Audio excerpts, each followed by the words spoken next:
Episode terbaru channel Zona Chelsea Indonesia kali ini akan membahas update terbaru seputar The Blues. Mulai dari pembahasan pertama, yaitu Mikhailo Mudryk akibat kasus doping yang menimpanya. Sang winger timnas Ukraina ini resmi mendapat hukuman larangan bermain selama 4 tahun oleh Federasi Sepak Bola Inggris. Akankah Mudryk mengajukan banding atas kasus yang menimpanya, atau ia hanya pasrah menerima hukuman?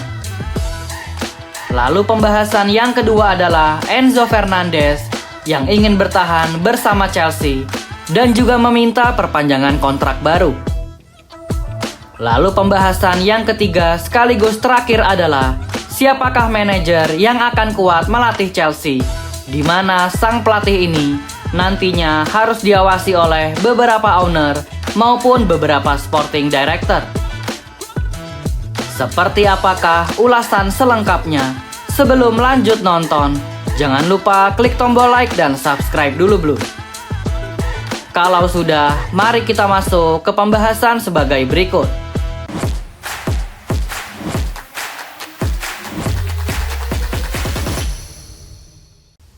Kita mulai dari berita yang paling menyayat hati bagi para fans Chelsea.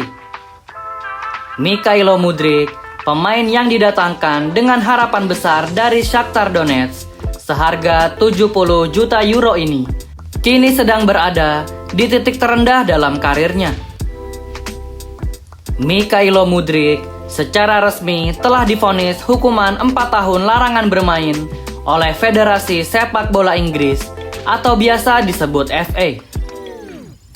Mungkin banyak dari kalian yang bertanya-tanya, bagaimana bisa talenta sebesar ini berakhir dengan vonis seberat itu? Kasus doping Mudryk berawal dari hasil tes urin rutin yang menunjukkan adanya sampel positif zat terlarang yang bernama meldonium pada akhir tahun 2024, tepatnya setelah jeda internasional bulan November. Akibat temuan ini, winger Chelsea tersebut resmi didakwa oleh FA pada bulan Juni 2025 dan terancam skorsing larangan bermain hingga 4 tahun lamanya. Sejak terakhir kali merumput bersama The Blues pada bulan September 2024, di mana pada saat itu Chelsea menang 2-0 melawan Heidenheim di ajang UEFA Conference League, Mikhailo Mudryk perlahan-lahan menghilang dari skuad Chelsea.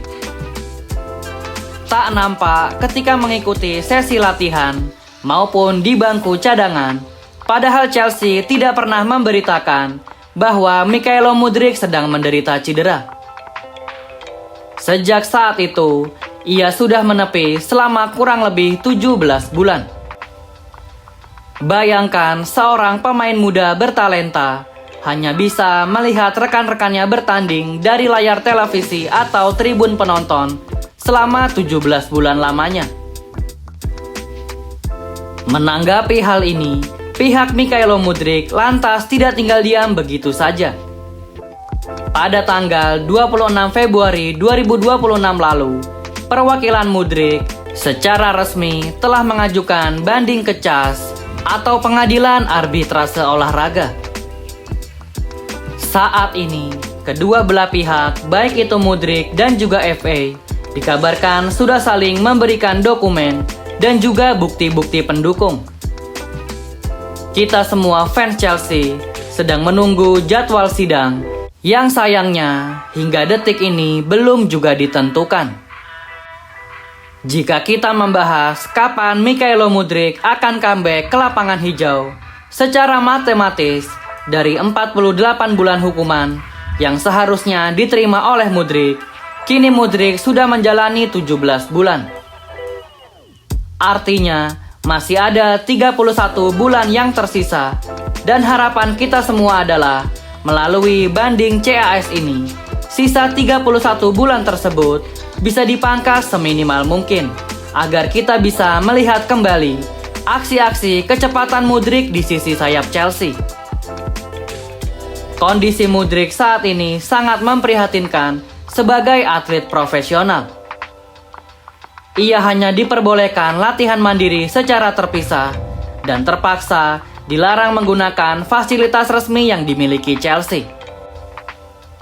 Bukan cuma fans maupun Chelsea yang cemas, tetapi juga sang CEO Shakhtar Donetsk, yaitu Serhii Palkin.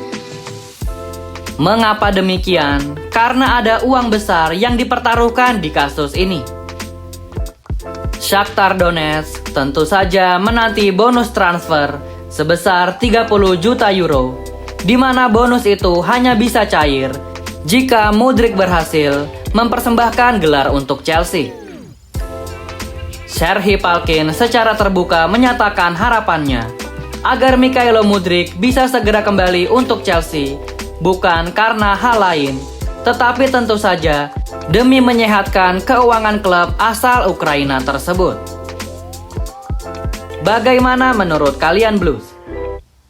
Apakah hukuman 4 tahun ini terlalu kejam untuk Mikhailo Mudryk, atau memang ada kesalahan fatal yang harus ia bayar?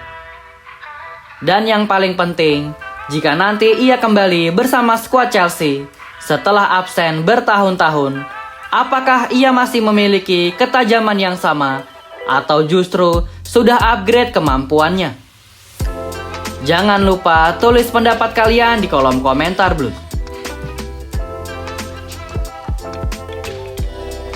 Bergeser ke pembahasan kedua, yaitu tentang sang wakil kapten Chelsea yang bernama Enzo Fernandez. Di tengah ketidakpastian nasib Mikhailo Mudryk, Enzo Fernandez justru memicu diskusi hangat di ruang manajemen. Dikabarkan, perwakilan Enzo Fernandez telah menuntut kenaikan gaji beserta tambahan durasi kontrak. Padahal kita semua tahu, kontrak Enzo Fernandez bersama The Blues masih sangat panjang, yaitu sampai tahun 2032. Namun pihak Enzo Fernandez merasa, karena statusnya sebagai figur sentral di skuad Chelsea, maka ia harus disetarakan dengan pemain-pemain penting lainnya seperti Cole Palmer, Moises Caicedo, dan juga Reece James dalam hal struktur gaji maupun durasi kontrak, di mana pemain-pemain yang telah disebutkan tadi memiliki durasi kontrak hingga tahun 2033. Masa depan Enzo Fernandez bersama Chelsea memang sedang digoyang. Klub-klub raksasa seperti Real Madrid, Paris Saint-Germain, dan yang terbaru bahkan Manchester City, ketiga klub ini mulai memasang radar masing-masing. Godaan untuk pergi dari Stamford Bridge tentu cukup besar, apalagi jika di musim depan The Blues gagal total masuk ke kompetisi Eropa. Akan tetapi di tengah semua rumor yang beredar, Enzo Fernandez lagi-lagi berhasil menunjukkan kualitasnya di atas lapangan. Pada laga semifinal FA Cup yang lalu, ia tampil sangat luar biasa dan ia bermain seolah setiap tetes keringatnya hanya untuk logo di dada. Selebrasi Enzo Fernandez yang menunjuk logo Chelsea seolah mengirim pesan kuat bahwa Enzo Fernandez akan terus menjadi jenderal lapangan tengah The Blues. Secara pribadi, Zona Chelsea Indonesia berpendapat Enzo Fernandez sangat layak mendapatkan apa yang ia minta. Di era baru Chelsea ini, Enzo Fernandez adalah wajah Chelsea. Lalu, ia juga memiliki jiwa kepemimpinan yang vokal. Dan yang paling penting, Enzo Fernandez mempunyai mentalitas pemenang. Memberikan Enzo Fernandez kontrak baru bukan hanya soal uang, tetapi soal memberikan apresiasi kepada pemain yang benar-benar berjuang untuk Chelsea. Bagaimana menurut kalian Blues? Apakah kalian setuju jika manajemen memberikan kenaikan gaji sekarang, ataukah sebaiknya Enzo Fernandez membuktikan diri dengan memenangkan trofi FA Cup terlebih dahulu? Jangan lupa tulis jawaban dan analisa kalian di kolom komentar Blues. Kita lanjut ke pembahasan yang terakhir.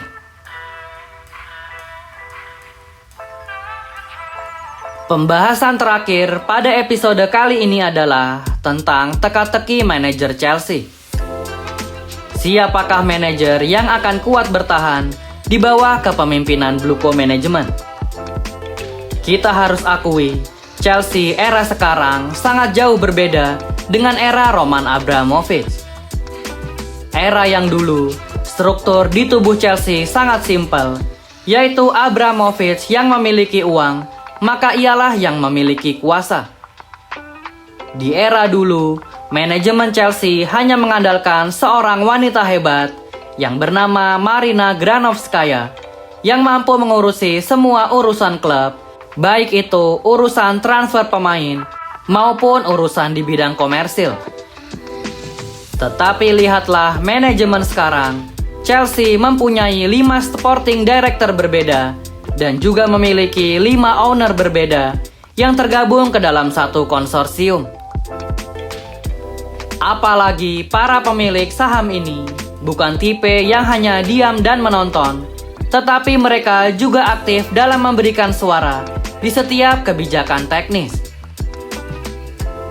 Melihat struktur yang begitu rumit, tidak mengherankan jika manajemen cenderung selalu mencari pelatih yang bisa dikatakan sebagai pelatih yes man.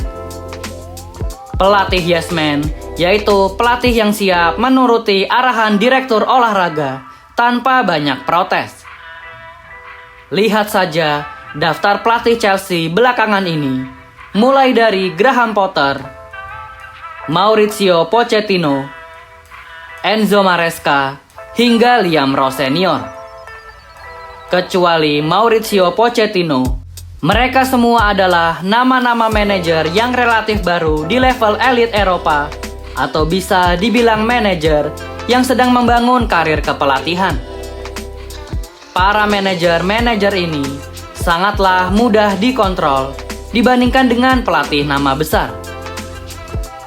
Banyak dari kita para fans Chelsea yang bertanya-tanya, mengapa nama Pochettino dan Maresca akhirnya memilih hengkang dari Chelsea? Jawabannya sangat sederhana, karena mereka masuk ke dalam kategori pelatih yang punya visi atau ide-ide sendiri dalam urusan perekrutan pemain. Mereka lelah terus menuntut kepada manajemen untuk membeli pemain A dan pemain B, tetapi manajemen justru memberi pemain C dan pemain D dengan alasan data atau investasi jangka panjang. Ketidaknyamanan ini pada akhirnya memicu pengunduran diri sebelum nantinya dipecat oleh manajemen.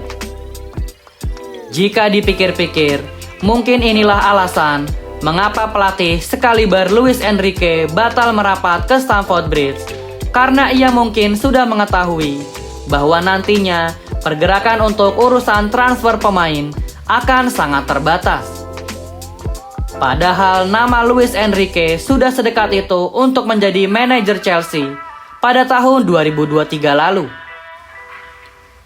Siapapun pelatih baru yang akan datang nanti, jika ia mengharapkan kendali penuh seperti manajer di era lama Chelsea, maka bisa dibilang ia salah alamat. Di Chelsea saat ini, sang pelatih harus mau menjadi bagian dari proses kolektif, dan ia harus bisa bekerja sama dengan para direktur olahraga. Lalu yang terpenting, bisa menerima sebuah fakta bahwa sang pelatih bukanlah satu-satunya pengambil keputusan.